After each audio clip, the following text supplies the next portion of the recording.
Hello, everyone. My name is Frank Anthony, and welcome back to Let Me Be Frank, episode 77. 77. Man, it's been too long. It's been a long time. It's kind of like when a friend goes away on some sort of vacation, but the vacation isn't a typical like 1 to 3 days. It's not 1 week. It's like, how long have I been gone? Like at least a month. It's been like a month vacation. You didn't expect that. And then you finally see that friend again. And you're like, wow, there they are, which, with past seasons too, I would take a 1 month break off, but this was different. This wasn't just recuperating. This wasn't doing more things behind the scenes. This was me, unfortunately, having some sort of a mental breakdown in my own life. And if you follow me on social media, which is, wow, why am I forgetting the name of it? I change it too many times. There's Let Me Be Frank Pod on Instagram, and then there's Let Me Be Frank Anthony. That's the newer thing, I think, on Twitter and Instagram and TikTok. And yeah, I change things too much. I change the name too much and all that good stuff. But anyway, I am so happy to be back. If you follow me on social media, you'll kind of see what I've been going through. I could do a quick little update on that, on what's new with Frank. So yeah, I ended up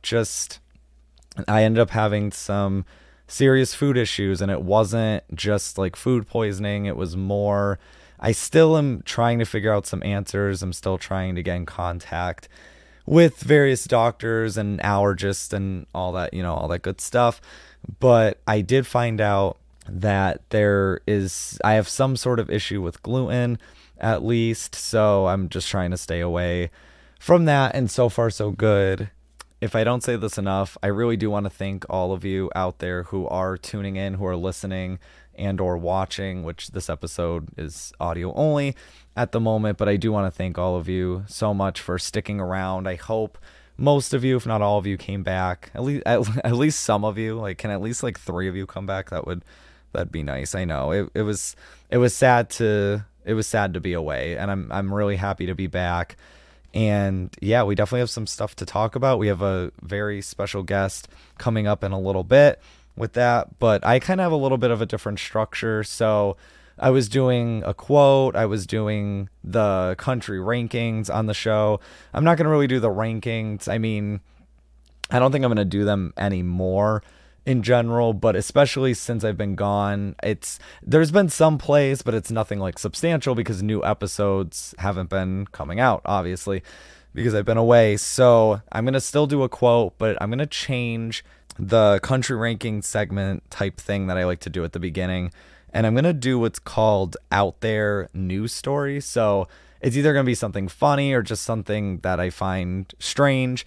And yeah, just talk a little bit about that. And then we're going to get to the guest. So today's quote comes from Crystal Guptill. Her quote is, "Let it go, let it leave, let it happen. Nothing in this world was promised or belonged to you anyway. All you own is yourself." And that quote is from Rupi Kaur, I think. Oh my God, I don't know why I can't say her name. So fun fact, I read her book Milk and Honey, and let me be frank, at least I thought I wasn't a big fan of hers for at least ever since I read that book, which I think that book already came out like maybe 2 years ago already. I thought it was 2019, but I was not. It's pretty much a poetry book in a sense, so that was one of the poems in the book, and I thought I wasn't really a fan of hers, when I think in reality I'm just not a fan of that style of poetry. I don't know. I'm used to like Edgar Allan Poe's poetry or Hemingway or Emily Dickinson. And I don't know. I'm just Robert Frost even. Like I'm more used to like some of the older types of poetry, where now poetry today, this could probably be a whole talk, but I don't know. Maybe I'll save it for a future episode if people are interested in, debating that. But I don't know. Poetry is so strange today. In my opinion, I don't get some of that like structure. I don't get it fully. I think once in a while it can be effective, but then sometimes, and I hate to say this, but I'm just going to say it. Sometimes I feel like it's lazy writing in a sense, because it's lacking some of that structure that older poetry had. But, that's just my opinion on that. I think it's still a good quote or poem. And thank you, Crystal, for submitting that. And I know you're going to have a couple more on future episodes. So thank you for sending all that in. Out there news story. I have to talk about this because this is just what I saw this a few days ago. And so this is about, what's his name again? This is about the Nirvana album cover, the album Nevermind. What's his name? Spencer Eldon. So he's 30 years old. So that album cover, if you haven't seen it, you should go look it up. But it's pretty much a naked baby on the cover. So this guy, Spencer Eldon, he is that baby from all those years ago when the album came out. And he's suing Nirvana. I want to say he's suing the band, and he's suing bandmates and Courtney Love and like the freaking record company. I think he was even trying to sue Kurt Cobain. Like, I mean, good luck, buddy. He's not alive anymore, but I mean, you can try to get the money. He's actually asking for $150,000 from each of them, of each person I saw, which, oh my God, just reading this story quickly is just beyond me. I mean, the reactions that I've seen on this, no one really seems to be on his side besides his lawyer. But hey, I mean, if you think he should be suing, then that's your prerogative, and let me know, on comments on social media for this episode. Let me know, what you think on this whole story. But he's suing because I thought he was going to sue because he didn't give consent, because he was like literally a newborn. I think he was 4 months old, and this was all the way back in 1991. So he's suing because he's claiming that him being naked as a baby on this cover is some sort of form of child pornography, and that they profited off of child pornography. And I just like, dude, there's more reasons to why he's suing as well. This is kind of the part that I find ridiculous. So he's claiming that he suffered permanent harm because like he's feeling emotional distress, and that he's lost like a ton of income. You were naked. You were literally just a naked baby. Like you didn't have to do anything. Like they literally, like, I don't even know if they took this picture. I think I read something about that the family had just submitted the picture. Like it was from something else, and then they cropped in it's like I think it's a dollar bill. It's some sort of money on a fishing line or something in the shot. So I think he was just swimming in general, and they just kind of altered it a little bit, and they chose it from other pictures that obviously people submitted. They were paid, I think they were only paid $200 for the picture, which I know that kind of sucks. That's not really, which I mean, that was probably a little bit better money back in the early 90s for something like that, for just a picture. But yeah, I mean, I think he realized how much money that album has made and was like, oh, I lost out on money. But I don't think he has a right to sue, honestly. And I think the emotional distress is bullshit, because I've seen, so I did a little bit of digging. He was on some documentary in 2015 claiming how this actually opened doors for him, but now with this lawsuit, he's claiming that it's harming, like he can't get a job or something, or like can't make, like, yeah, it's just harming him financially in his dating life. Come on. I don't think many people believe that. He, on social media too, for the anniversaries of the album, he was also like celebrating the milestones. Like I think he was loving it, living in the glory, he was soaking up that 15 minutes of fame so fucking much, in my opinion.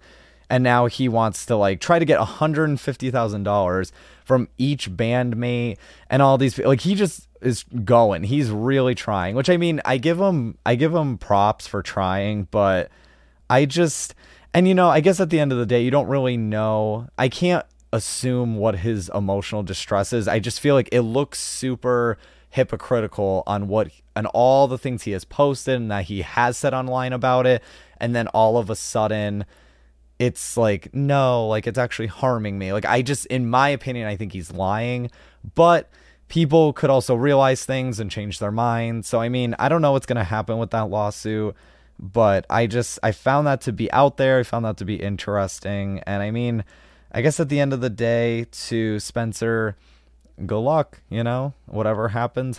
So good luck on, that venture in your life. So going on to today's guest is the host of Behind the Velvet Rope podcast, David Yontef. So God, this feels like so long ago, and I apologize for not getting the episode out much sooner. We had recorded a little while ago.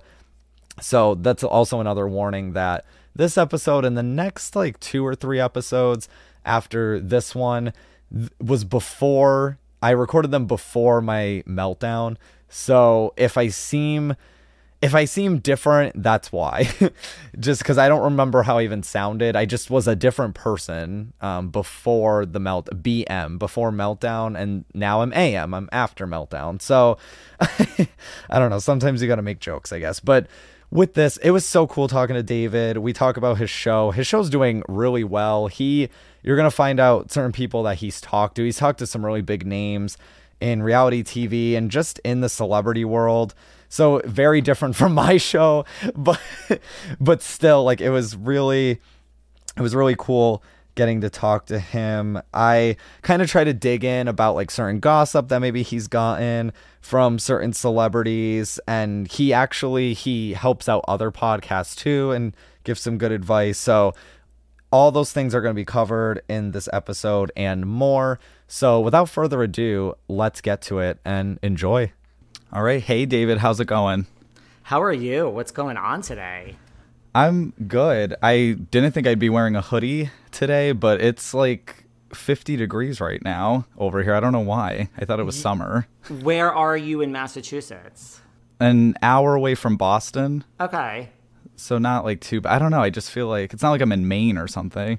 It's cold here. I'm like out in the Hamptons, and I mean, it's cold in New York, but it's cold out here too. Yeah. Like there's no summer, which to be honest with you, I'm kind of okay with. I like the 50s to 70s. That's my favorite. Once it hits 80, the AC has to be on. No, thank you. I'm like 50s and 60s, like a nice sweater. So wear all your hoodies. I'm like here for it. But I'm wearing a sweater and I have coffee. So there you go. We're fitting each other's weather mood. We are. So let's get right into you. So one question I like to ask guests: if you were a novel, what would the back of your book say? You mean like the bio and like all the stuff about me? Or like a little, how there's like a little blurb on the back, like whatever. Yeah. It would say, lives life unapologetically and authentically, and lives life unapologetically and authentically. And, I'm here to live like my truth and my reality. So if you don't understand my life or what I'm doing, or, criticize away, but I'm not gonna stop living listen, you only have one life, right? So let's say something like that. So like, for example, like people, if they ever said certain things about you, it doesn't matter, like you just kind of brush it off. It does. Like, I mean, I think that is it's so shocking to me, like when I interview, because like my show Behind the Velvet Rope is like a 5-day-a-week interview show. So I interview like all these people, not just reality stars, not just Bravo, but a lot. And it's a lot of like when I talk to these people, they've been on the show for like 5 years, 10 years, and like stuff bothers them. And it's just like, why? So I think I wasn't always this way, but I think you just get there. So I would say 99% of this stuff rolls off my back. And even when 99.9. And I don't even respond to haters. And then every now and then I just have a minute where I'm like, you know what? This doesn't really get to me, but today is just that day. And you know what? I've got 15 minutes and I'm just in the mood. And I'm going to, all of this other stuff is now coming your way. I'm going to take it all out on you. So every now and then I come for someone. I never come for someone if they don't come for me first. But every now and then you're like, I just feel like answering you today, and it's not going to be pretty. But mostly things just roll off my back, and I'm like, I don't care. Say whatever you want. Someone needs a lesson today. You're just in a mood. You're like, there's nothing really, this isn't even that bad. I'm just in the mood today to just talk back to you. But I mean, when I say this happens like once every like 6 months. Like, it's so rare that I'll clap back. Mostly if like I have haters, I just say like, thank you so much. Because when I have haters, they're like, here are the 5 things wrong with the 12 episodes I listened to. And it's just like, thank you for listening. Thank you. Thank you very much. You must not hate it that much. Well, I always say that, like, obviously positive news is good, but I always say negative news is better than no news or no attention. I think so. Like, I really think if you have, like, a show or anything, like, in the public eye, you know, and you have, like, just all love, even, like, on iTunes and, like, reviews, I just think it's, like, your friends are listening, and that's great. That wasn't my goal in starting my show. It was, like, a real business and something I wanted to do and, like, build up. But I think so. I think negative news is better than no news. I honestly agree. I just realized, too, thank you for coming on the show. I didn't even say that at the beginning. Such a rude host. No, I'm just kidding. I know. Well, thank you for having me, you know. I didn't know no one ever wants to do like a 9 o'clock recording. I am such a like a morning person, and no one ever, too. People think, really? You get I mean, I've already been to the gym, and this is like my 3rd cup of coffee this morning. No, I'm the same. Yeah, I'm the same way. I know people usually like to record at night, but because, you know, like when you got to work your day job, it's like the only time you have left. But I'm like, no, I got to make little times in the morning instead, because that's when I'm most productive. Is this your full-time gig? I don't even know. It's one of them. Yeah. I run like an online really. store too, and freelance editing, and I do a bunch of different things. I love it. Yeah, I like edit my own show. I never used to, but I swear the things that I have learned along the way, you know, and it's not even like I'm trying to save money, but it was just to the point where it's easier for me just to do it myself. And I don't really edit. I really don't edit. Like if something happens on air, we keep it in. You know, then there are rare circumstances like where Zoom crashes or whatever. But I just, it's for me to go in and edit it. I'm like, I don't even know how I figured this out on my own, but I'm able to edit it. And like you have to put ads in, and it's just like easier to do it yourself. It was definitely, I know for me it was a learning curve. It took, because I had no experience until I started a year ago personally. Wow. So it was like, damn, like what is all this? You definitely learn a lot throughout the process. People don't realize how hard of work a podcast is. They think you just turn on the mic and talk and look pretty. You're like, honey, this is not all, it's a lot going on. But let's get into your show, because we've been talking about it a little bit. You have a podcast called Behind the Velvet Rope. What is your show about? What inspired you to create it? So I've had a lot of past lives. Like I've reinvented myself many times. I mean, really, the main reason I created the show is I was between gigs, and I really just fell into, I was just friendly with a lot of people on reality TV. Now, how and why, like, that's a whole story. But, you know, like, yeah, like, I wanted to become friends with some of them. But listen, like, living in New York City certainly helps. Like, you have access to, like, Jersey Housewives, New York Housewives. We have Summer House, Jersey Shore. Like, there's so many shows that are filmed in and around New York that I do, you know, these people are in your backyard. And listen, we're not talking about, like, Beyonce and, like, Taylor Swift and Lady Gaga here. Like, these people, if you DM them, you know, they will eventually get back, or they're just human beings. So I just kind of fell into being friends with like a lot of these people that were on TV. The more I hung out with them, the more I was like, there's no filming. This is like between seasons, but like what's going on right here, right now, there should be a camera, because this one just did this and this one just did that. And I'm like, what happens off camera with some of these people? And like, this is really more interesting than what's going on the damn show, because this is actually real. So like when I started my show way back when, my initial goal was that was Behind the Velvet Rope. It was going to be 2 times a week, 1 interview, and 1 like, let me tell you what Countess Luann did last night. Okay. Like, shh, don't tell her I'm telling you this, but we got to talk. Kind of like a Wendy Williams. That was kind of like a little bit of that, a little bit of like Howard Stern, and a little bit of like Kathy Griffin, My Life on the D-List. It was all supposed to be that rolled into one. Then COVID, I mean, it was on the uprise anyway, but then when COVID hit, I kind of just doubled down. You know, for anyone who slept all day, wanted to drink all day, more power to you, no criticism, I get it. COVID was a bitch, but I just was like, here's how I'm going to deal with this disaster that's going on in the world. I'm going to work 24 hours a day and just block out what's going on. And so like, and my show was also on the rise, and I also just was naturally getting busy, that I was like, this is the time that I really want to kind of build this thing. So it just started from that to just like no more stories. Those are on Patreon. It's just now like It's Not About Me. It's a 5-day-a-week interview show, mostly with Bravo celebrities and reality TV stars, but not only. Like, I have some people coming up, like real actresses, real musicians, like people that are actually like really famous. And it just turned into like a journalist. Like, it's not about me. I don't really have an opinion. It's just like, I mean, I'll get the tea for you. I mean, I'm going to push someone against the wall. Like, I'm not going to back down. And I just have a style that people say is relaxing. And I kind of invite, listen, this is how I describe it. Like, I will ask you out to dinner. I will show up at your house. I will pick you up. I will be early. I will bring you flowers. I will hold the car door for you. Oh, my heart. We can go, right? Like, we can go for a nice dinner. We'll have appetizers and drinks and everything. And I will treat you like a pure gentleman. But at the end of the night, daddy wants some.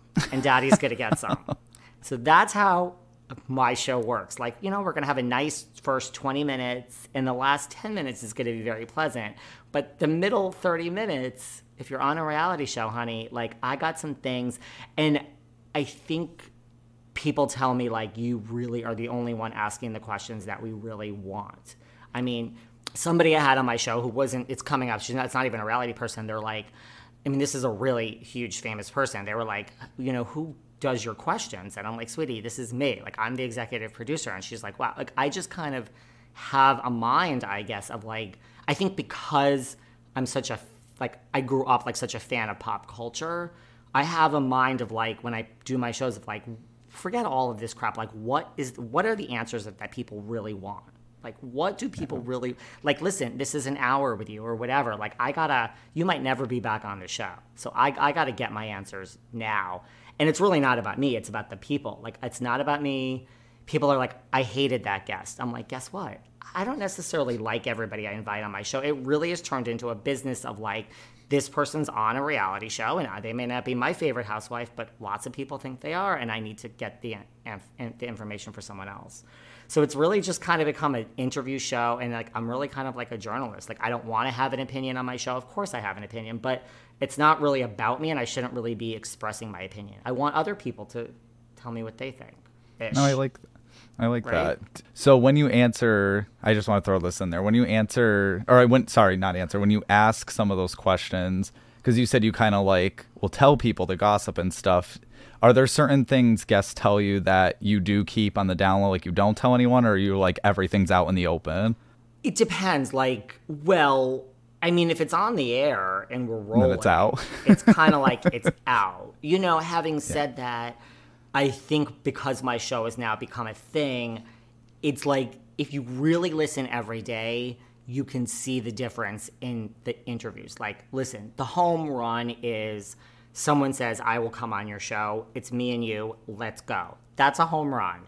Other times people will say, why are you talking to me? You have to talk to my team. So, but still, there's teams involved, but the person comes on and like, I really feel, in my experience from doing this, the less you ask before, the better. So I'm prepared for anything. So when someone gets on the Zoom, there could be other people on with them. I mean, there's nothing I can say. So it's just like, you have to really be in the moment and adjust the show. And a lot of times networks are, I'm not going to get into too many details, but like networks are off and on. So you just know there's just different types of shows. And so gotcha. I'm ready to go for the kill. But like, for instance, I'll give you an example. Okay. Like Tiffany Moon from Dallas was on my show, from Real Housewives of Dallas. And there was people on, we don't need to get into who. And, you know, like, to me, if there was no one on and I just had like an hour with Tiffany, I'd like to know, you know, do you feel you were cast because Brandy wasn't fired? Like, Brandy wasn't fired, and she has this racially insensitive video towards Asians. And, you know, but I mean, I couldn't ask that. But then I'm able to still ask the same question in a much more positive way. So I still kind of get, and everyone's always worried about me. And a lot of times people will say, like, you can't ask this. Like, I get things beforehand of what I like stay away. And I push back. Like, I'm not a doormat. I'm just kind of like, I'm going to go there, but don't worry. And so it's just like this. And sometimes you do get calls after, take that out. You do. But all of this is rare. Like, the majority of the shows are just unadulterated and no edits. But I've had every situation. involved. But to me, there's no edits. Like the ideal situation is you'll say whatever and no one's asking me to do anything. And I have to tell you personally, just from doing this a long time and having my show in the press a lot, like I get a lot of press coverage, anytime someone calls or their team calls and wants something taken out, it's never the right thing. Like I now know that sentence is going to go around the world, and that's going to be on TMZ, and that's going to be on Perez, and whatever the person wants out, 99.9%, you're like, that's okay, sure, because that is not that's not what you should be worried about. This over here, I'd be worried about that every time. It's weird, and it's like, how could you be doing this for so long? How could I know what the headline is? And I've only been doing this for 2 years. I don't know. It's like a skill that I've just have. I wonder if they want their client to like get a lot of press from something like that. Like maybe that's why they don't say take it out. It's so weird. I can't figure it out because I personally stay away from. I see what you're saying, and I used to take certain things and give it like, hey, look at the press we got, and that personally has never gone so well for me. Like, okay. I think I see what you're saying, and I would think the same thing. But then usually people are like, oh my God, and why is it? And I'm just like, okay, so now I just let it explode, and I mean, I'll post it. I post the press, like, on my own site. That's what I do. Self-promotion, like, that's what my whole Instagram is. But yeah. I don't really call anyone's attention to it. I mean, look, that's your job to know it's there. You should have your clients on Google Alerts, and you should have yourself on Google Alerts. And so I just kind of, and a lot of times, like, a housewife would reach out and be like, oh my God, like, this is great. So, I mean, but it's rare. Normally, it's almost like this elephant in the room that we don't talk about, even though we both know it's there. And I'm posting it. I'm not trying to hide it from you. But we don't formally say, like, look at the press.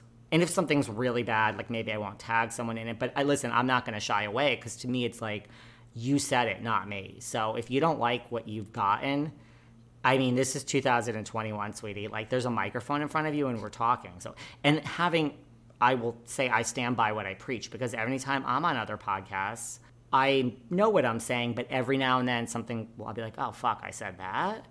And I never call someone. I never say it. Like, David, you fucking said it. So too bad. I would never. It's just like in that moment, that's how I felt. And maybe I shouldn't have said that. I don't really feel that way, but I did at the moment. So too bad, David. Deal with it. And when someone, because it's very rare, but I've recently had a situation. We don't need to mention who, but someone from Beverly Hills reached out to me. And they weren't so thrilled with me. Because that's the thing, like on my show, I'm a journalist. So it's all about the guest. It's all about, but when I go on other podcasts, then I'm the guest. So now I have an opinion. It's not that I don't have an opinion. It's just like, I feel like there's completely two separate Davids. It really feels like work for me when I'm doing my show. In a good way. I mean, I like what I do, but it's really just like, I got to get these questions answered for the listeners. That's all that matters. Oh, definitely, definitely. So was that a long-winded answer? It was, but I loved it. Okay. You're good. And you'll probably kill me for this because I know you've interviewed, which we're going to get into too, with like favorite guests and stuff. I know you've interviewed Real Housewives and stuff. I personally have barely watched them. I don't really know. I'm okay with that. Okay. I don't really know many. To be totally honest with you, I like that. That's totally fine with me. Okay. Because you could tell me a name of like something scandalous and I'd be like, okay. I kind of figured, so you're looking at me like, what are you talking about with Brandy and Asian and like what's going on? I know, like Nene. And, my show really has, I mean, that's the thing, and that was a conscious thing too. Like when my show started, it really was mostly Housewives and Bravo.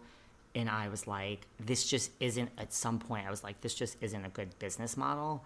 I was like, what if the network just has something again? I was just like long term. And that's when I was like, I have to stop. And I really made it then more about reality TV and pop culture. And now we have real, like, celebrities coming on. Like, I don't think we'd ever have someone political or, like, a sports figure unless they're kind of related to, like, pop culture in a way. Gotcha. Like, if O.J. Simpson wanted to come on, yeah, well, the door is wide open. You can come on tomorrow. But, it's, like, that type of show. So it really is, like, a broad pop culture show now. Which is, for your point, like, I didn't want to get pigeonholed into, like, the Housewives or stuff like that. I was say, if you got answers from him, damn. He can come any day he would like. The door is wide open. But you have to, yeah, I mean, how I look at stuff, you have to do what you enjoy too. And if that's something you have a lot of passion behind, like, hey, you know, do it up. But I understand too, from a business point of view, how you might want to shift things along the way and stuff. It makes sense. It's like, I think, yeah, my audience tends, like, my housewife shows do better than anything else, which is, I don't even know what to say about that. I have some huge names on, and I'm like, this is an icon. Like, this show should be so highly rated, and it will do okay, and then I'll have, like, a housewife who was not on the TV for, like, 10 years. That show will do better. So, like, I'm very into the analytics and tracking, and it doesn't mean, like, I only book guests based on that, but it's just... my audience has become this. I think most of them are there for Housewives more than anything. And then, you know, they stay for a lot of other stuff. But there are a lot of people now finding me because I'm having these other categories on as well. Yeah, it helps expand the audience too. Totally. So who were some of your favorite guests that you've had on the show? So first I want to say, and I don't like revealing guests that haven't been released. So I have to say, First, well, there's two answers to this. First off, this isn't like a shameless plug for my show. I have some of my favorite guests are coming up. Really, there are names that I've booked and I have no ego because really it's just, I'd rather just keep my head down and keep working. There are some names that are coming up on my show that like I can't even believe. Like, I'm like, I don't even understand how this person is on my show. Like, the names are so big. And it's just like, I don't even understand how this happened. That's exciting. Let's just say that. So there's some things coming up where I'm like,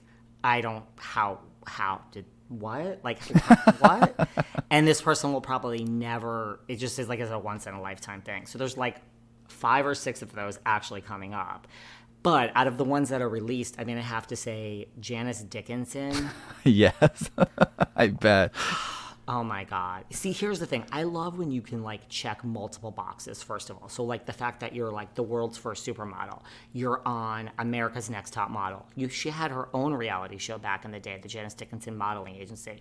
Like, so there's just so many. She's been on 1,000 other reality shows. I'm a Celebrity, Get Me Out of Here. She was on with Spencer and Heidi. Well, that ties into The Hills. And there's so much going on.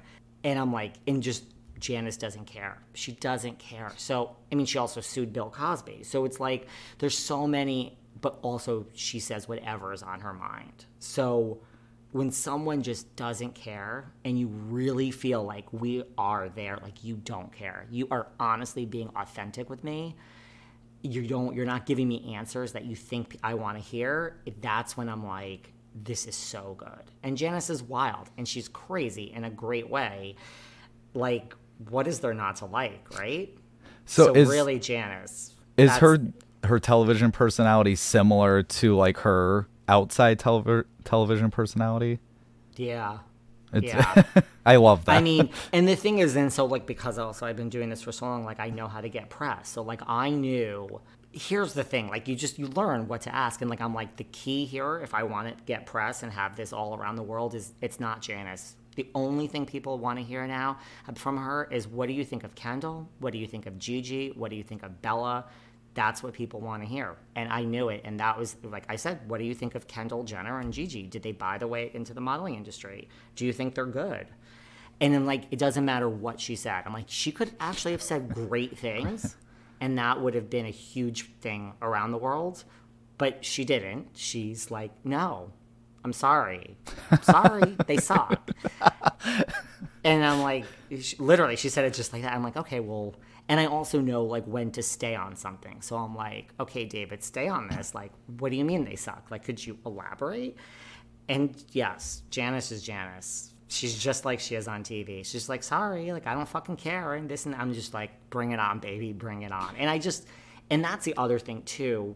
I think because it's like a business and it's 5 days a week, I don't necessarily interview only people that I like, mostly. But then there's people like Janice where I'm like, I don't care if one person listens to this and that is it. I am talking to Janice Dickinson and this is everything in life. So, you know what I mean? Like, just from me, I'm like such a fangirl over Janice. And then, like, I'll have a moment at the end where I'll be like, listen, this is my job, but, like, this is, like, a dream come true. And so, like, I mean, I'll tell people when it really is, like, a special, like, this is so amazing for me. And, I mean, listen, what self-respecting gay man doesn't worship the altar of Janice fucking Dickinson, okay? What is there not to like? She's, like, and I love those, like, she's a train wreck in the best of ways. Like, no shade, just, like, in the best of ways. Right? I loved, and I know this is like, well, I don't know to this day, but I know like back in the day, Omarosa was like her arch nemesis, and oh my God, the back and forth of those two, so entertaining. Trust me, honey, I have tried, like if people say who, like I have tried to get Omarosa, I would do anything. Omarosa would be, we could talk Trump, we could talk Apprentice, we could talk Janice, like Omarosa would be a dream. And I do think Omarosa, there's definitely people also that won't do it, and if you call and throw money, they'll do it. And I won't pay for a guest. It's just a slippery slope. It's just a slippery slope of like someone's gonna be like, well, wait, I know Omarosa, and she said she got paid this, so why do you want me on your show? No, I want money. I've never paid for a guest in my life, but I do believe Omarosa is one of those that if I called with some cash offer, she would be on my show tomorrow. Oh, probably. But yeah, you're right, though. People start expecting it. It'll get around, and then, yeah. And, like, we just don't need to do that here behind the velvet rope. We're not, we have enough people. There's a line out the door. But Omarosa would be a dream. Yes, a dream. Because she's another one. She doesn't give a crap. I actually looked up, just for shits and giggles, I was looking up, because you can pay to interview people like Whoopi Goldberg and, oh my God, what's his name? He's on Good Morning America, Michael Strahan? Yeah. I think, yeah. They cost, so for like 15 minutes, half an hour of their time, they cost like $10,000, $20,000. That doesn't shock me. I'm like, wow. That doesn't shock me. Yeah. I mean, that's the thing. It's like, so I mean, I could just have huge names on my show all day if I wanted. But I mean, I've never paid yet. So, I mean, let's just knock on wood that I don't need to get there. And I don't think I ever will. You know, yeah. I have visions of like, you know, the thing is like, it wouldn't even do for my show anything. Like if you paid like a Whoopi Goldberg $15,000 or whatever for 15 minutes, you're not going to get anything. She'll talk to you, but she's not going to slam and say, yeah, Barbara Walters and The View. I mean, you're not getting that. You're going to get and what if someone's in a bad mood that day? I mean, in my experience from talking to all these people, it's not like you pay and now they're like, let me bring my A game. If they're not feeling it, you're going to get like a C game and they're going to be like, are we done? So that makes me think of Cameo. It's kind of like, it's not even like you're going to pay and they're going to be like, okay, you paid, and so what do you want me to do? You want me to give you my real thoughts? No, they're not going to do that. It's actually the opposite. I think if you pay, you're going to get like a canned, like, I'm Whoopi and let's talk about Ghost and let's talk about The View, and that's about it. And you're like, what does this do? You know, other than the fact that I can have bragging rights. But I have two people coming up that are, I believe, as big as Whoopi as far as a name goes. Wow. Yeah. They're both, you know, in that same I would die if it was actually range. Whoopi. You were just like messing around. It is not Whoopi. I would take Whoopi in 2 seconds. I'm trying to think. I had Michelle Collins on, who was on The View. I just had her on. She was fired from The View. Oh, I didn't know that. Like way back. She was on for like one season. I've tried to book Elizabeth Hasselbeck. I've tried. I'd like her. Yeah, that would be entertaining. So, like, the list is always changing. I feel like when I get someone, then I'm like, okay, well, now here are my new targets are, you know? And, like, for instance, but it all comes around, like, Janice. I wanted Janice. I tried for Janice for so long. And then, like, a roundabout way, she got handed to me. I got connected to these two guys. And I was on their podcast, and they were just like, one guy was like, I'm best friends with Janice. If you want her, we want to come on your podcast with her. And I'm like, everyone says they're going to deliver everyone to me. Like, I don't believe it, but okay, sure. You can come on my, and sure enough, within 24 hours, they were like, Janice is available the following 12 days. And they were sitting right on both sides of her because they have a podcast. And I'm like, listen, I'm not an asshole. Like, you deliver Janice to me on a silver platter, so let her talk, and you guys will be part of the conversation. Of course, at the end, we'll plug your podcast. We'll plug anything you want. Like, you deliver Janice to me. Yeah. So I'm, like, a very loyal person like that. Like, once you do me a solid, I'm like, I got it. I owe you. I know you don't think I owe you, but in my mind, whatever you need from me in the future, like, trust me, there's a check next to your name. Like, I am indebted. So I'm just like one of those. That's just my personality. No, it's great. You know? So you said 5 episodes. Are you going to still be doing 5 episodes once like COVID cools down? I mean, at this point, yeah. Because at this point, I mean, listen, it's a lot of work. It would be great. And I really do 6 episodes a week because I have a bonus Patreon episode on Saturdays. Oh, yep. I mean, let me put it this way. At this point, there is a line out the door. Really. And I don't say that with an ego either. It's like, I can't keep up. So that's what I was going to ask. Like, how are you getting all these guests all the time? Like, for so many episodes? I don't know. A couple of weeks, listen, and it's even more manageable now. At one point, I won't even get into it, but the amount of back shows that I had was so embarrassing. Because, like, I really believe in my experience. You know, if you get 5 calls on a Monday and it's 5 people that you really want to talk to, I just think I think everything should be scheduled within 7 days, 14 at the most. Like, for me to say to someone, listen, we're backed up. Are you free on August 30th? It's not going to happen. It doesn't matter if it's scheduled. It just won't.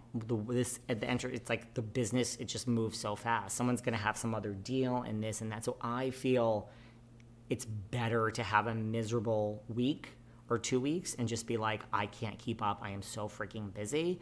And then just breathe afterwards and figure out when all the shows are going to come out and how it's all going to work. So I don't know. I've thought of going to 4 days a week at some point, but it's no time soon, because I have the opposite problem. I can't get these shows out fast enough. It's like, I literally have people like, when is my show coming out? I'm like, oh my God, everybody's just like, and when I say this stuff keeps me up at night, I do sleep well, but if I think about certain people, like, oh my God, like my heart starts to pound. Like, this person, they're going to be so upset when this comes out in August and they recorded in June. And like, you know, you want it to be as current as possible, but there's so many moving factors. And then the other thing is, you'll get people that want to record with you that, how can I put this? Like, they're not a name and they're not really, I'm not going to say they're not important, but like, they're not, like, they're part of a story right now. And so, like, they're involved with some huge reality stars and they're in some scandal, and you're just like, this has to go out next week. So all of next week's shows now have to be completely rejuggled. Everything needs to be rejuggled. Do you know what I mean? That it makes sense, because it's like, if you were to delay that, then sometimes people just are already moved on from it. Yeah.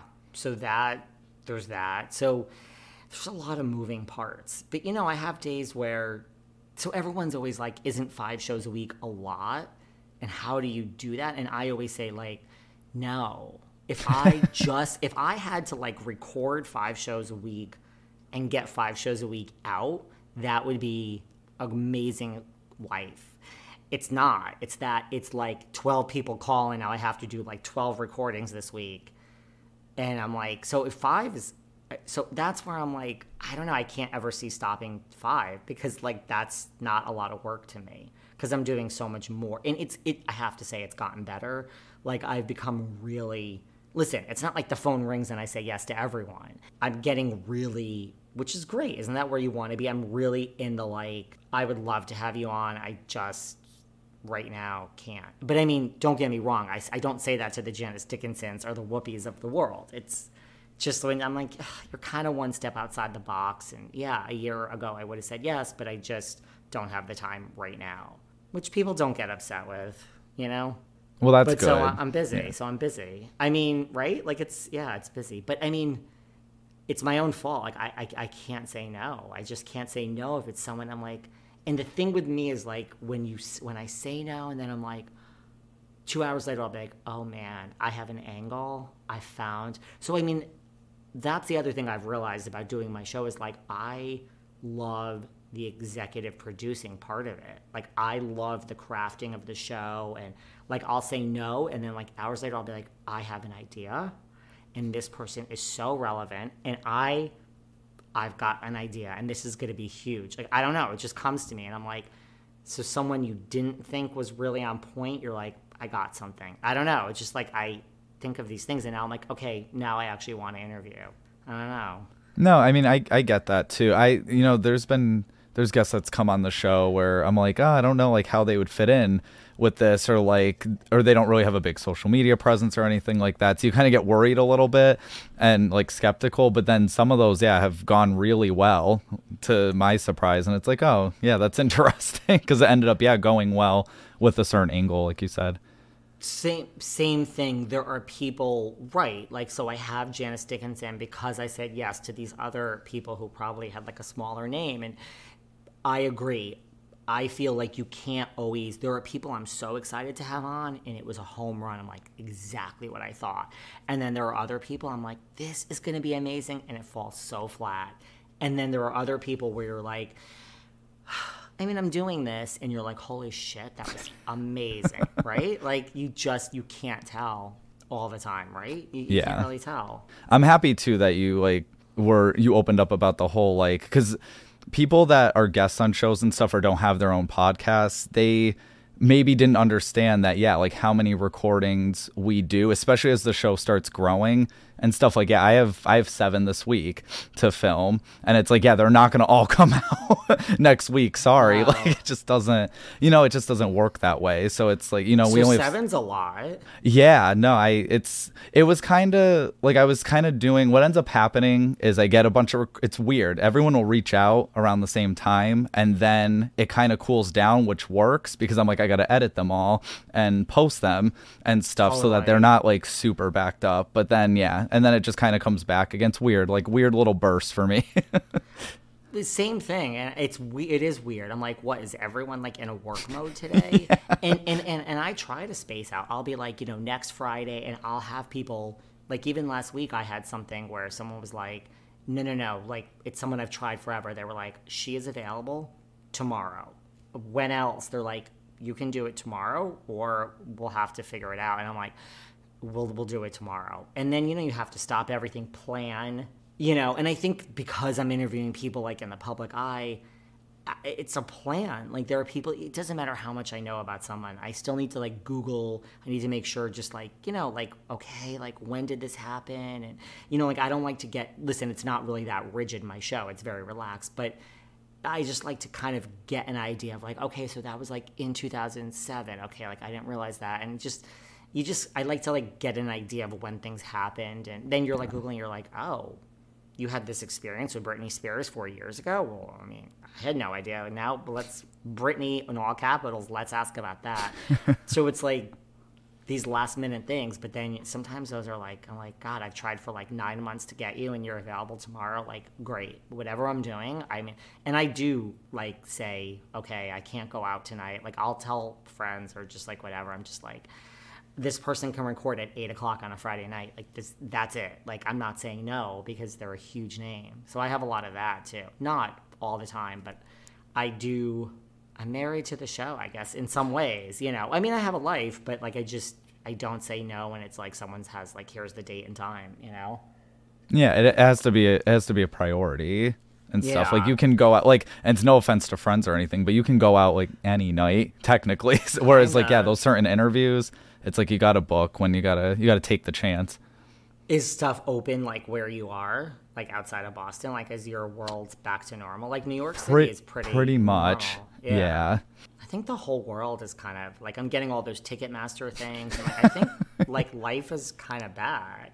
Yeah, no, I think like sporting events and stuff, I think are all like, yeah, just like fuck it. I think everyone is just like, this is. So like then like at the end of the day, you're like, oh, okay, well that was miserable. But you're like a year and a half, okay, and like it'll probably never happen again. You're like, all right. I mean, I had moments where I'm like, the world will never be even semi-normal again. Like this is it. Like, oh, definitely, yeah. So I'm just like, it's not that bad. Just like a year and a half. But I think people don't care. I think people just want to go out now and just have a life. Yeah, no, I'm happy it wasn't like the beginning of some apocalypse where we had to wear like these breathing tube things and like we had to like pay for air. I'm always picturing. Honey, I had moments where I'm like, yeah, no, this is it. Like in 10 years, we're going to be wearing masks. And I was not happy. I was not happy. But that's good that you have 7 a week. Like that's 7 this week. Like that's a lot. No, just, yeah. And I mean, yeah, there's the occasional, like, you got to say no to some, depending on, like, for me, it's more so, like, motive. Like, what's your motive? Like, if it's very just, like, self-fulfilling and, like, you don't really care about my show, you just care about, like, just promoting and you can't even, like, follow me or something. Like, that's when I get a little skeptical. Well, I'm so glad you fit me into your busy schedule. Well, no, of course. I was very honored to have you on. And just because... God. A lot of, like, people are interesting to me, at least, like, regardless of what their title is in this world. I don't really see, like, for example, Whoopi Goldberg. I never thought I'd say her name so many times in one moment of my life. But, like, yeah, she's great and all, but I would still view her the same as, like, the guy that picked up the garbage yesterday. Like, it just, I don't know. Mostly everyone has, like, some sort of interesting story, and it's like, yeah, I want to get to that. That's good that you have that. I'm not so sure I had that. Yeah. But I have to say, I have that now. I mean, that I can honestly say that, like, my entire view in relationship to celebrity has completely changed from doing my show, really. Because everyone's just a person, right? Like, some are richer than others, some are more... But, like, everyone is just a person. Yeah. And so... I feel you really get a sense, I think, of having someone on your show, and, like, especially, like, the chat before and the chat after, you really just get a sense of, like, this is an awful person, this person is a nightmare, this person is wonderful. Like, so, I mean, I like that aspect of it too, just kind of really getting a sense of, like, who's what, I don't know. And yeah. It's just organic. Like, people are like, I mean, you keep in touch with the people that you liked on your show. It's just, I don't think it's that strange. I'm like, if you worked in an office 9 to 5, you are friends with certain colleagues and you go out Friday night for happy hour or whatever. It's the same thing. It's like, this is my job. Like, you're speaking to people all day. Where else are you? Like, yeah, I don't know. I become friends with a lot of people I've had on my show. Like, because what else do we do all day, really? And that's great, because I mean, a lot of shows can maybe feel like cold in the sense that it's like, okay, you're a guest, bye. Like, I got you now, like, I never need to talk to you again, type thing. So yeah, I agree. Like, it's good to build interpersonal relationships. And I really I guess that's what I like about my job. And maybe that is why I'm able to, like, get people to admit things, because, like, I really like hearing people's stories. I'm kind of the same way. Like, no judgments. Like, I just want to know about it. And then I have to say, like, I think from doing this all the time, a lot of times people will tell me things for an hour and I'm like, I keep it to myself, but I'm like, I didn't believe a word they said. Because, like, sometimes I'm, like, going after dirt for the audience, And so, like, we have to get to the bottom of a lot of the drama that is going on reality TV. And someone will say something and I'm like, I personally, it's not up to me. But so sometimes people will be like, did you believe everything that person said? And I'm just like, oh, so some people got it. Like, I'm not going to give you my opinion, but, like, no, I didn't believe a word they said. I think they were lying the whole time. And that's another thing, because my show is in the press. A lot of times, if someone's not, like, a big name, I think they're, like, here to use me, which is fine. I'm getting something out of it too, but I think people now come on my show and try to say things hoping that their name is a certain headline, which I'm okay with it. It helps my show, but I can tell the difference. So people come on and I'm like, you want press and you're going to get maybe 15 more minutes out of this, but I don't know what the strategy of that really is. But I can tell you there are people, I can think of 2 off the top of my head, that just recently, and I'm just like, yeah, I don't believe a word you're saying. And people aren't stupid either. They can detect the bullshit that people spew out. I think so. And that's why, like, I don't know. I feel like I'm always honest when I go on other shows and I'm asked questions. I'm just like, it is what it is. Like, here's the real deal. And, I mean, I don't know what I say from week to week. Like, if someone wants to go and, like, flip back and be like, well, you said this. Well, yeah, you're probably. But, I mean, in the moment, I'm honest and I feel what I feel, if that makes any sense. No, Listen, we all change. Like, I don't like this one now. I do. Like, it's just, that's the way it works. No, totally, I agree. So. Yes, go on.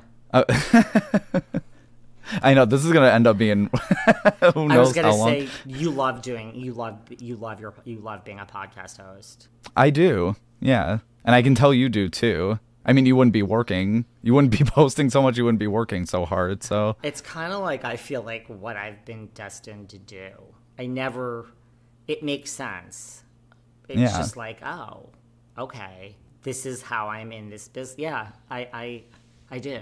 Yeah, I do. I mean, the thing is, like, I could be a fan of someone's, and when I go to their show or, you know, their concert or whatever, it's a different relationship. But when you're on my show, like, it's my show. So, like, sit down, and here are the questions for you. And, yeah, tomorrow night, you might be playing down the street in New York City, and I might want tickets to your concert, and I will be totally subservient and, like, worship you from the altar, and, like, you know, you're great and it's your show and, like, whatever. But when you're on my show, like, yeah, sorry, these are the questions that I need answered, and you are going to answer them. So I feel like I'm good with, like, separating. Like, that's what I love about it. It's like a different relationship. It's like, yes, I begged you to be here. Like, you know, I not begged, but, like, yes, I've really tried hard to get you here, and you're a huge name. And, like, tomorrow I might be going to your show or whatever. I'm okay with, like, that type of relationship. But, like, now that you're here, I think people are just, like, sometimes shocked. And that's the other thing. Like, when I have friends on my show, some of these, like, reality stars I'm friends with, like, just recently it happened, I think they're shocked, too. Like, they know my show. But then, like, when they're on my show, it's like I had this situation recently where I'm like, I asked just very direct questions. Like, did you do this? And I think when you're my friend, it's like, you're not getting off easy. Like, this is, yes, we're friends. We're going to have drinks in 2 hours. But right now, like, did you do this or did you not? Because on the show, you said this. And, you know, 3 weeks ago on June 21st, you said this. So, like, which is it? Because those two things don't make sense. Like, this is how I speak. And then when you're my friend, you're like, oh. And then when it's over, they're just kind of like, I'm like, well, was that tough for you? And they're like, well, it's just, I didn't expect all that. I'm like, well, you know, sorry. Like, so I'm like, I can separate. I think that's what I love about it. Like, I can separate, like, work versus, like, okay, now let's have fun. I don't know. Maybe because I'm a Gemini, I can just compartmentalize lots of things in my life. But maybe that's why I like it. I was saying, I'm a Cancer, so I'm super emotional. Your birthday's, like, now coming up, right? July 8th. This episode may just be coming around that time. Who knows? Yeah, it might be right around the time. So I love it. I love it. What are some of your favorite I love reality shows personally, at least, like, some of the trashy ones, but what are some of your favorite, and do you think reality TV, do you think it's affected society in a positive way or a negative way or a mix of both? So, and then you have to tell me your favorite shows too. I mean, okay. I love, like, the old school, like, I love The Hills. The Hills New Beginnings is on now. I love The Hills. The ratings are not great. Love The Hills. I love, like, The Simple Life from the past with, like, Paris and Nicole. That's a good one, yep. Oh, such a good one. I mean, I love those. Yes, I watch all the Housewives. I love, like, the real estate shows, too, like Selling Sunset and $1 Million Listing. Like, I love the real estate porn, like, pretty people selling real estate. I love looking at the beautiful, like, apartments and houses, but I'm trying to think, like, what else are my favorites? Like, of course, like, I love, like, Jersey Shore. The Hills is probably up there in The Simple Life. As far as Housewives, probably, like, New York Housewives. What are your favorites? I don't, believe it or not, there's a lot of reality TV I don't watch. Oh, and I love, like, Shark Tank. I don't know if you can consider that. I like Shark Tank, yeah. But I don't really watch a lot of, like, I don't watch, like, 90 Day Fiancé, never got into it, and, like, I don't need something else to start with, like, and I don't watch, like, Love After Lockup. I mean, okay, I also love, like, I love Big Brother. I love Big Brother. Well, it's starting soon. I mean, I don't know when, but it's coming soon. I can't remember either, but Big Brother and Survivor, definitely. So I've never had a Survivor on my show. I have one coming up. So when I sat down to be like, how could we have never had a Survivor on? I literally was like, I don't just want a Survivor. Here are, like, 5 people, and if I can't get one of these 5, I'm not interested. And there's, like, 2 in particular, and I got one of the top 2 that I want. So I have some major, like, I don't know, I think one of the best Survivor players, really, in history, on the top of every list. I know you didn't want to share, future guest. Can you share the name of the other one you were looking at? Well, the top 2 for me, they go, like, together? Well, no, they don't. No. But the one person I got, it was either this person or Boston Rob. Those were the two that I wanted more than anything. I mean, I also would have taken. You probably know. I could guess it, maybe. Let's guess it. I'm not gonna say. I just want to hear you. There's probably a couple guesses. There's Tony. That would be one of my guesses. Or, oh my God, his name just... Well, there's two guys. Is it a guy? No. Oh, it's a woman. Okay. So, yeah, I'd have to think a little harder. There were some really good women on Survivor. It's a girl. It was either her or Boston Rob. Those were, like, just the two I wanted. And if Boston Rob said yes, I might know. I won't say the name, yeah. That's exciting. It's someone just, I forgot, yeah. They escaped my mind for. I think I'm definitely gonna stay updated to your show. And for Big Brother, I've had on like Frankie Grande twice, so like that kind of counts for Big Brother. But see, that's like a perfect guess too, because like he's Broadway, Big Brother, Ariana. Like there's like I'm like, where do we start? There's so like I love when a guest checks so many boxes that you can talk about so many different things. Like that to me is a home run. I forget. Yeah, shows I like were So these are like super guilty pleasures. It's actually an episode coming out really soon where I talk about this. I loved Flavor of Love, Rock of Love, like those. Even though they're so fake, I love them. Those are. I mean, I also loved Mob Wives. You just made me think of VH1. Yeah, Mob Wives, I used to watch that. I had Karen Gravano on twice. Like that's like I stuff saw like that. Yep. that. Like Flavor of Love was good. So I mean, that's the thing. Like there's so many reality shows. I mean, do I think it's changed the world for the better or the worse? I don't know. Like, I don't know. Well, let me give you an example, I guess, because I thought about this recently. So another one, and this is like super guilty pleasure that I feel differently about now, is Bad Girls Club. Have you ever watched that or heard of it? I've heard of it, yeah. So I think I've watched one episode. It's literally like women beating each other up for no good reason. And I remember thinking like now compared to years ago, I'm like, that really like, I don't know. It's like women being disrespectful to one another. Like it's just a whole different perception. I'm like, yeah, that show really does have a negative connotation. And we just kind of like laughed at them and they went through some traumatic shit. I think like reality, I don't know. It's like, it's come so far. Yeah. That, I mean, I also like the reality, like scripted shows, like the Kardashians. I'd still be watching the Kardashians 20 years from now if it wasn't off the air. And I know it's coming back, but like, so like shows like that, or like Chris Lee Knows Best, where it's like, even Jersey Shore has like these like scenarios that they're put in. So it's almost like, listen, if you're on a reality show for 5 years, you know what to do. You're real, but you're like an actor. So like on the Kardashians or Jersey Shore, like they come up with like, not who's mad at who in real life and all that, but they come up with like, today you're gonna go and do whatever. Like even on the Kardashians, like, Scott Disick Kourtney hires like a pool boy and Scott's jealous. Like that's like a made up scenario, but they're good at what they do, the way they react, and you're like, I'm here for this. But like, you know what I mean? Am I making any sense? Like the scenarios are made up, but it's still real. So it's like brilliantly produced. Yeah, no, I definitely see that. I think it's unfortunate. Well, see now I think a lot of people are catching on more to like how reality TV is, whereas like maybe 10 plus years ago it was like, oh my God, like people took everything as real and would really like bash these people that were on reality TV. So I'm like, okay, at least like, yeah, maybe now it's not like, it's more entertainment now instead of like taking it to heart. Totally. And I would always say like, what I don't understand is like, I mean, especially with Housewives and a lot of Bravo, like you're paid.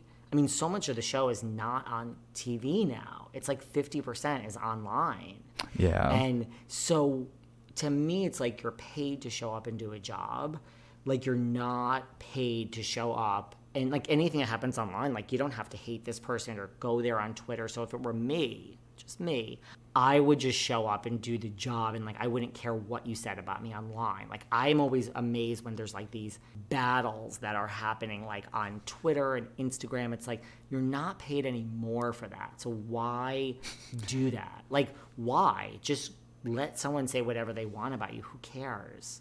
Like, you've gotten your paycheck from hating this person on the show. You brought it. You're still going to be brought back whether you fight back or not. It's like, it's shocking how much of that, like, carries over to social, especially, like, in the Bravo world. So that's what I don't really understand. Like, what's the point of that? Like, who cares? I wonder if it's to kind of create new drama for like the next season or something. Right. So that they're like, I'm relevant. Yes. Yes and yes. I think some of it. But I know people that have been on forever that just don't engage. And so I think there's a way to do it without engaging. Oh, definitely, yeah. I think that, that's the better way, I think, to do it. I mean, that's how I would do it. I'd be like, I don't care. Like, I got the check cleared, so who cares what happens now? Exactly. Say what you want, you know? But, yeah, and it's just weird. Like, even on the Kardashians, as an example, like, we watch, but, like, you know what happens. I mean, it happened a year ago. It's in the press. So it's like, it's this weird, like, we're still watching, but you know so much before it happens. Because you're alive and, like, you see, like, on every show, but then, like, you still watch. You still just want to see it, even though you don't really learn anything and there's no surprises. It's just everything you read about is exactly what happens. I don't know. That is very really interesting. I know. Why do we do that? Right. Like, you don't need to watch it. Like, you know exactly what happens, and what you watch, it's like 5 minutes. Like, you could have, it's weird. It's not like a drawn out thing where you see all the facial expressions. It's just like, it's a little part of something. Yeah. But yet we still tune in, right? Yeah, they should keep it more all on the show to at least keep people, like, engaged on the show all the way. I don't know. Yeah, that is strange. I just wonder if, like, at some point the whole genre is going to just change. Like, I think reality show competitions, like, I talk about this a lot. Like, I've had American Idols on and people from Project Runway, and it's like, do these shows work anymore? I mean, do they work to give anyone a career, right? I don't think so, yeah. I don't think so either. I really don't. So, I mean, like, shows like that I used to watch. I mean, I used to watch Idol. I used to watch Amazing Race. Like, I phased a lot of shows out just because there's not enough time. Yeah. Dancing with the Stars I used to watch. I used to watch it all. And you're like, okay, look, we're in season, like, 20, whatever. Like, I can't. But, yes, I still watch Survivor. It needs to come back and be great. Same with Big Brother, because both last season, like, Survivor has had a lot of off seasons lately, for me. I haven't seen the newest ones, so yeah, I'm not sure. I was just starting to get back into, like, all the older to catch up. It needs just something. It's not bad. It's just, like, I don't know. I was told that this next season coming up, they just go back to basics. There's not as many twists and hidden movie idols. Yeah, don't overcomplicate it. It's just, like, the basic Survivor. So I don't know. I'm up for, like, a new reality game show that's complicated and complex, but I haven't seen one in a long time. Yeah, and sometimes too, when there's so many, like, when it starts as a basic idea and then they add so many different things, it's like people can't catch up half the time. They're like, what is this? And then there's other shows like Love Island and Too Hot to Handle and this and that. You're just like, it's all, I don't know the difference. They all blend together to me. I'm like, I mean, I've watched little bits of all of them, but I'm like, no, I'm not going to take this on. And I even, like, last season, I had to watch because I had so many guests that just, and that's the other thing, a lot of times guests just fall into my lap and I don't try to. So, like, last season, I had 1 trillion guests just fall into my lap from The Bachelor. And, like, for the first time in years, I had to watch the whole season because I'm like, there's all these people coming on my show. I have to know what I'm talking about. I hate that show. Well, this season, there's nobody, and I'm like, not watching. Like, I'm not going after these people. I don't necessarily want any of these people on my show. I mean, I wouldn't turn them away if they called, but, like, so I literally had to sit there last season and watch The Bachelor, and I'm just like, I don't have time for this. Yeah, personally not one of my faves. I understand why people like it, but I loved it back in the day. Now I'm just like, why? Yeah. No one's there for love anyway. Most of them are not. They want the Instagram followers. And that doesn't even last either. There's so many people, like, unless you are the Bachelor or the Bachelorette, like, I don't know who intent. That's the thing. I think, like, just long term, I don't see the point of it. Like, Survivors, like you just said, like, name me, like, 20 Survivors. You know what I mean? You could name a few. You could name the big names, but, like, think of all the people that played Survivor that weren't, like, Richard Hatch or, like, Colby Donaldson, or, like, there's all these people you'd be like, you can't name. I mean, I can't either. Like, all those other people that played, you couldn't name them. you should go on these shows, I think, for like the right reasons. You know, like if you want to win $1 million and play the game of Survivor, by all means, go on the show, which are good reasons to go on. If you want to go on thinking that you are now going to be the next Jeff Probst, it's just not going to happen, you know? No, I agree. So I think, like, if someone's going on the show for, like, whatever, I think it's too saturated, the market now. I just don't think it works that way. Yeah. Yeah, you definitely have to, like, stand out. Because, yeah, Survivor, there's just too many competitors. But something like, I'm trying to think, what is it, Love Island, I guess? Like, there's not as many people. So there'll be, and maybe you don't remember all of them, but there'll definitely be one or two that you're like, wow, they were just so fucking ridiculous. I would love to, I mean, I would go on Survivor, but I would love to play the game of Big Brother. I would love it. I mean, it's just, there's so much about it. I'd rather starve in the AC than out in the wild. Listen, Survivor is no joke. No. I mean, I haven't played, but it's no joke. Those competitions are hard. Yeah. They're hard. I mean, I would do it, but I mean, Big Brother, it's like, all right, so you're going to eat slop for the month. Who cares? You're going to, like, right? Like, they're not that hard. And I think it's just more of a social game, and I would love to play Big Brother. Putting that out there to the world. I was like, get David on. Yeah.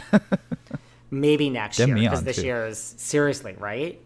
Or like maybe The Amazing Race, but that would probably give me a heart attack. Like, I would be so stressed out on The Amazing Race. But like Big Brother is just the, like, today we're just gonna lay around and talk all day. It's like, what we've been doing for a year and a half. Totally. Sign me up, right? Like, what's the difference? Like, we have practice now. Exactly. Can you share any, I don't know what I was looking for with this question. I was going to say, like, can you share any juicy gossip that you've gotten from people? I know that's kind of vague. I'm trying to think, like, I mean, I'm trying to think of, like, stuff that's happened on my show where I'm like, oh my God. I mean, I feel like I'm more into the press aspect of it. So it's like when I do my interviews, sometimes there's just things that I want to know. And I'm like, I just have this question. Then there's things of like, this is how the interview should go. And this is for the listeners, which is most of it. But then when I do shows that have a press component, like the Janice Dickinson thing, like I knew that like Gigi and Bella and Kendall and asking about these young supermodels was the key. So I feel like I'm more into that. Like, it's not like when something's revealed and I'm like, oh my God, this is so... Sometimes. It happens sometimes. But mostly for me, it's like the aha of like, okay, that's a headline. And I mean, then we keep talking. They don't know that but like in my head, I'm like, I got it. Great. Part of me is kind of like a tabloid reporter of like, I want a headline. And it's not like I want a headline like for my ego. It's just like, I want this to go viral. Like, it could help the show and it will just bring more listeners. So, but I kind of do that. I kind of like look, like until I get those nuggets, I'm on edge, kind of, if that makes sense. Okay. While we're doing our little dance until I get, and then when I get one or two nuggets, then like, you know, like the end of the show, like last night, I'm like, okay, like now it doesn't matter what happens because now I got what I need. I don't know, but like you want to get stuff for the audience too. So it's kind of like a mixture of both.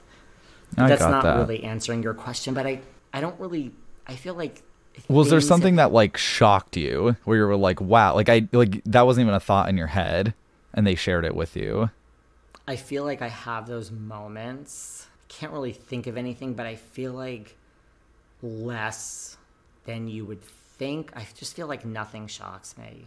I feel like, but you know, also I think it's part of like I'm skeptical. So I think that's part of it of like, I don't really believe everything, but then I will have a lot of listeners be like, oh my God, and I can't believe that. And then so sometimes like I step back and I'm like, oh wow, that is a big thing. I just think I don't believe a lot of things. I guess I think that's maybe what it is and why I'm not shocked. But the audience is shocked more than I am, if that makes sense. Yeah, it kind of does. I blame the gay community for our trust issues, by the way. Seriously. That's why we're also skeptical. That's a whole, yes, right? I guess I just like, I don't know. Like, yeah, when people are saying things, I'm like, oh, Okay. Like, what's your agenda for saying that? Like, what's your, you know what I mean? And people, there's a microphone in front of you. So I don't know. I just think nothing. I mean, if I could think of one thing, like, you're not even going to know who these people are, I doubt, because you don't watch Vanderpump Rules, I don't think. No. Like, one of the characters, like, who's so small in the show, here's an example. Like, her name was Charlie Burnett. She's a small character last season. She's coming back this season. She came on my show. Wasn't not excited, but she was so small. Like, and I was just like, we're going to have a nice 45 minutes together. And it just turned out that she was a new character, and she painted this picture of, like, the OGs being these mean girls that, like, wouldn't speak to her. Like, she'd be in a scene with them, and they would stop filming.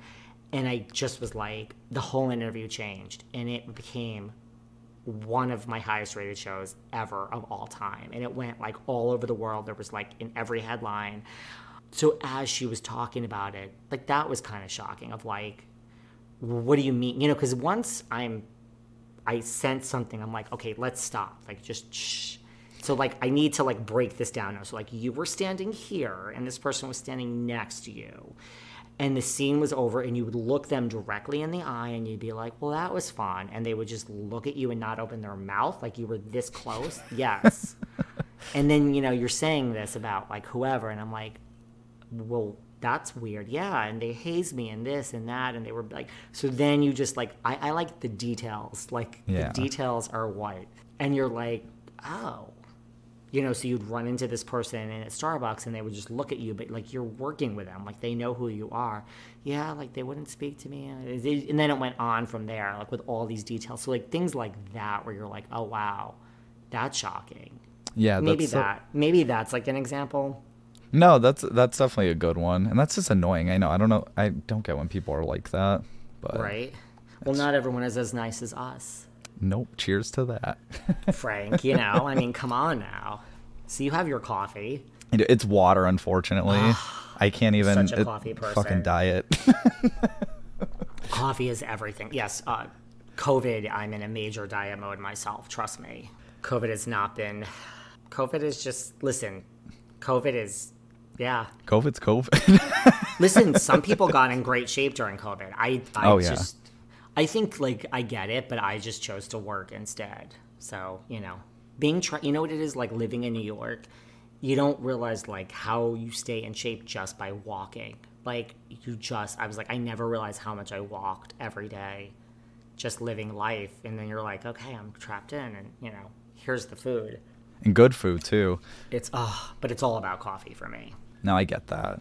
So I noticed you had this passion for, for helping other podcasts. What's a crucial piece of advice you have for other podcasters? So my side hustle is I do, like, consulting Zooms, like, by the hour, either for, like, someone who wants to start a podcast, which I wish there was someone I could have paid when I was starting my podcast that would have said, because, I mean, I had no idea. Oh, you have to upload it here, and you need artwork, and what? Like, you need a description. Like, literally, this is what, if someone's starting out, you could ask me anything. And then I also do Zooms with people that, like, have podcasts that are like, you know, how'd you get yours to the top? Like, I mean, mine's been out for. What's the crucial piece of advice? I would say a couple of things. I would say consistency is key. Like, I see podcasts that have 5 episodes, 10 episodes, and then they vanish.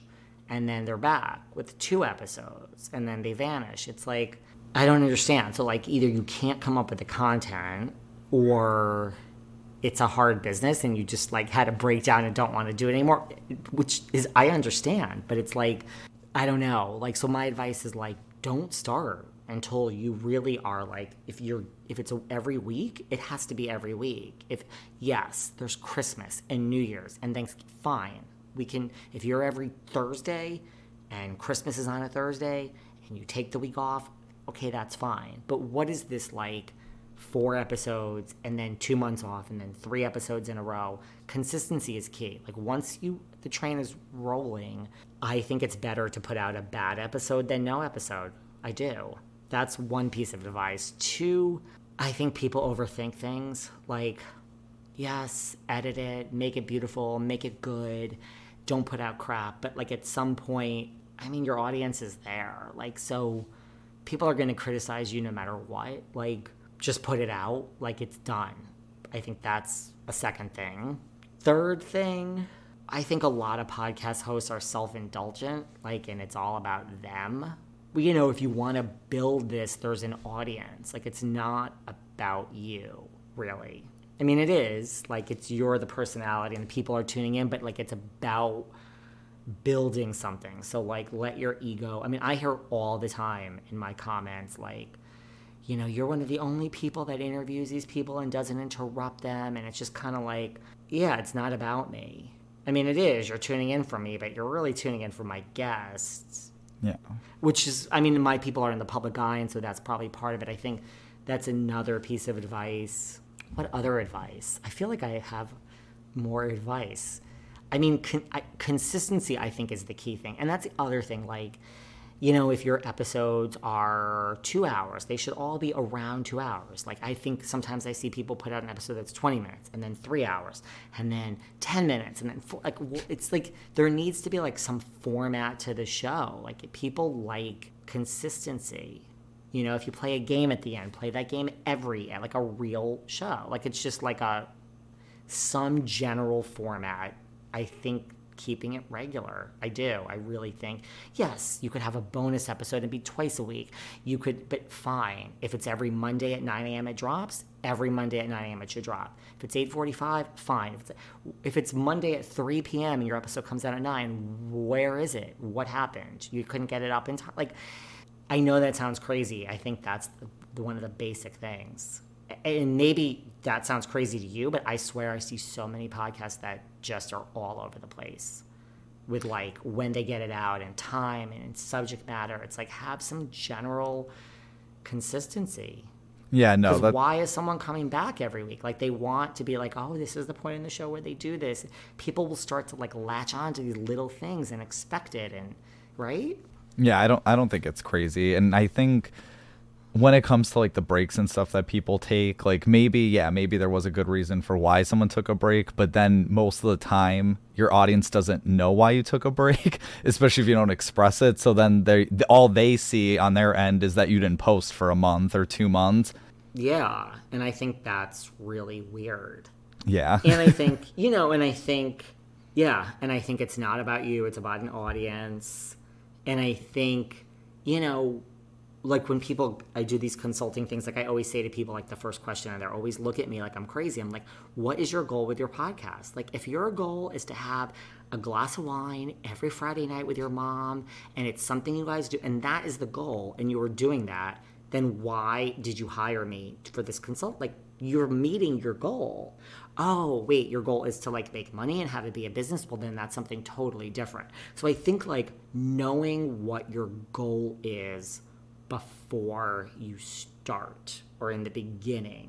I think if someone's goal is to have fun and it's like a hobby, then more power to you. Enjoy it. Like, there are days I wish it was a hobby. I'd be like, this is fine. But if you want to make money and it's a business, well, now we're having a whole different discussion. But if you're telling me it's to have wine with your mom, then you just wasted your money, because there's no refunds when you book me for an hour. But now let's just have fun. Ask me anything you want, because now we have nothing else to talk about. Like, your goal is to have wine with your mom, and you're doing that and you're having an amazing time. So why did you hire me? You've met your goals. Keep going. Don't worry about all this other stuff. And I think, well, that's another piece of advice too, I think, is like, keep an eye on the analytics and the downloads and that stuff, but don't let that run your life. If you're up, and then your episodes for the next 2 weeks are down, okay, maybe look at why. What did I do different? Was it the type of guest? But I wouldn't beat yourself up. It's more just like, keep your head down and keep going if you have a clear vision. Wait, your analytics are down during 4th of July? Well, okay, sorry, that's probably normal. And wait, the week of Thanksgiving, you're telling me you had really low numbers, and then you had them the week after Thanksgiving too, and through December, and now in January you're back up. Okay, you're fine. So I think focus on the analytics and the downloads, but like don't get crazy over it. Like just let it, pay attention, but don't let it like change things. You can try different things, but like don't let that rule your life of like, now I'm in a horrible mood for 2 weeks because my number slipped. That's gonna happen. Yeah, it's not like you're canceled and like you're never gonna go back up again. Right. And it just is what it is. So I think people get too into that. And I think growing an audience is proactive. I don't think that it's completely reactive. Like I think getting the guest and doing the show and recording the show and putting it out is like I literally say this. It's like I give birth 5 times a week. Every day it's like giving birth. So if today is your day, Frank, and you are on my show, today it is all about you. It is about promoting you. It's like you are my focus today. And no, it took me 12 hours to answer your DM yesterday, but today is your day. It's like you have to do the back end work of like promoting. And I mean, there's only so much you can do, but I think like that piece is important. And like just getting the guest and putting that show out is only part of it. And then it's just out of your hands. Right? Like I think part of it's just out of your hands. But I think like on the back end and promoting it and like really giving each person the attention they deserve is key. Because listen, if you had a bigger name yesterday or last week, your guest today doesn't really care about that other person. They're just going to remember like, I had a bad time on your show. I mean, that's the thing. I don't care if you're this high Whoopi Goldberg or like a no name. I will treat you like you are like 5 stars when you're on my show. You're taking your time. You're here on my show. You're not here for your health. I understand at the end for 10 minutes, whatever, 5 minutes, you want to plug all your crap. Go ahead. You should. You should plug your crap. That's why you're here. You just answered all my questions and like let me beat you up. So now it's all about you. So I feel like that person wants their time and just wants to feel like attended to. It's exhausting. Please do not get me wrong. It is actually exhausting, but that's just how it is because I want you to come back, Mostly. I want most of my guests back at some point, kind of. Most of them. The ones you like. Most of them, yeah. A good, 80% I would like back. No, that was very well said. What's one of the most important lessons that you've learned in life, whether it was related to the show or not? I think kind of what I said at the beginning of just you can't care what anyone says. You can't. If you're doing, I don't care if your audience is 100,000 downloads per episode or 100 downloads an episode. You're putting yourself out there. You're putting out a product for the world to judge. And it doesn't even have to be a podcast. If you're online, if you're posting anything, this is the world we live in now. It's like we live in the public eye, no matter how big or small you are. You just can't care what anyone says because you'll drive yourself crazy, and B, why? This person doesn't know you. These people don't know you. So you just got to do what you want. You have to live your truth. Listen, when you're on your deathbed, the people that are going to be there around you, I mean, not to be so deep, but the people that are going to be around you are the ones that you love and that love you as a person. So you mean to tell me you're not going to do 12 things because someone said something and dissuaded you? That's robbing you of what you really want to do. So I think the best lesson is A, just don't give a crap what anyone thinks. It's hard at times, but for the most part, 99% of the time, I don't care. And I think then you just live your own life and do what you want. And I think also the other thing, I've never had anything, people that have major bad things happen to them in life, kind of change and have a metamorphosis and live life different. If someone has cancer and then survives, they might now say I live life differently. I've never had anything really bad like that happen, but I live my life like that. Really, at the end of the day, if we're healthy, who the hell cares? Like, this is all just fun and games. You know, this reality TV, like, I really don't, believe it or not, even though I'm in a business where I deal with drama all day, like, I don't really deal with, like, I have no drama in my life. Like, what's the problem? Yes, I have days where I'm not in a great mood for whatever reason, but, like, it's not, like, we're all alive and healthy. So I really am just, like, people have way too much self-created drama in their life. Like, I feel happiness is a choice. Just wake up and say, today I'm going to be happy, period. I understand it's not that easy for everyone. I get it. Like, I'm not sweeping mental health issues under the rug. I'm just saying, like, I feel there's no problems in the life as long as you're healthy. Not to be sappy, but really, those are the two lessons. See? I can be deep, Frank, and you thought I was just like some superficial reality person. I didn't think that at all. I know. I was like, I would tell you. I'd be like, know. David, you're a superficial bitch. Yes, which I have been called many a time. I was gonna say, no, you're a deep, I'm just misunderstood. a deep passion. You're just misunderstood. Yeah, I'm misunderstood, you know? You can blame the gay community for that too. Oh, definitely. Let's just blame the gay community for everything. It's so much easier that way. When in doubt, blame the gay community. Yeah. Happy Pride. Yeah, seriously. Happy Pride, everyone. We can say this because we're gay men, right? Definitely. So now, as you said earlier, now you get to share all of your links. I don't want to say crap because I don't think it's crap, but what are your social media links and websites and stuff that you want us to follow and check out? So, yes, for anyone who wants to listen, if I tell people, if I've annoyed you here today, the good news is you should still listen to my show because you really won't hear me say anything about myself. You'll hear me just interview and ask questions, and we go there. So the easiest way to find the show is Behind the Velvet Rope. Anywhere you could listen to podcasts like Apple, Spotify, just Behind the Velvet Rope. And on Instagram, it's at Behind Velvet Rope. Instagram does not like long titles, so there's no the. It's just at Behind Velvet Rope. Yeah, we're on Twitter, Facebook, all that crap, but really Instagram is the best way, at Behind Velvet Rope. And listen to us, follow us. Instagram really is me. I would say I respond to kind of 199% of my DMs. I check DMs and I respond to almost everyone.